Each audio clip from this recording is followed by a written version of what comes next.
ఇప్పుడు Andrew Tate అని ఒక అతను ఉంటాడండి, మ్మ్. ఒక సోషల్ మీడియా ఇన్ఫ్లుయెన్సర్ అతను. 80% ఆఫ్ ది యూత్ 16-17 సంవత్సరాలు 18 సంవత్సరాల పిల్లలు 80% ఆఫ్ యూత్ ఆడి చూస్తారు. మ్మ్.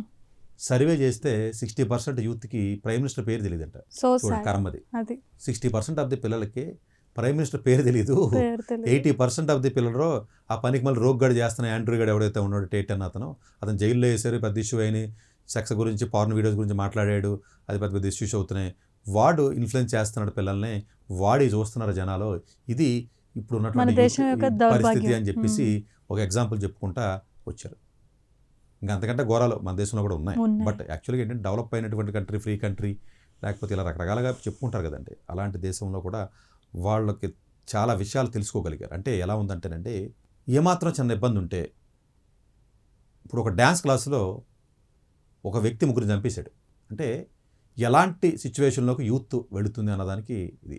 కసితో ఒక ఇద్దరు పిల్లలు ఒకడిని 28-29 పోట్లు పొడిచేశారండి. అంటే చంపడంలో కూడా క్రూయల్గా చంపుతున్నారు వీళ్ళు, చిన్నపిల్లలే. అంత ధైర్యం ఎలా వస్తుంది అంటే అసలు?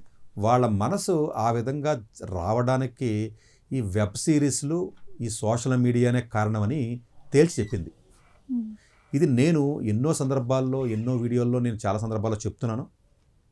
నేను చెప్తుంటే సతీష్ గారు చెప్తున్నారని చెప్పేసి నా మీద పడిపోతారు. కానీ ఉన్న మీకు వాస్తవాన్ని అంటే గ్రహించాలి.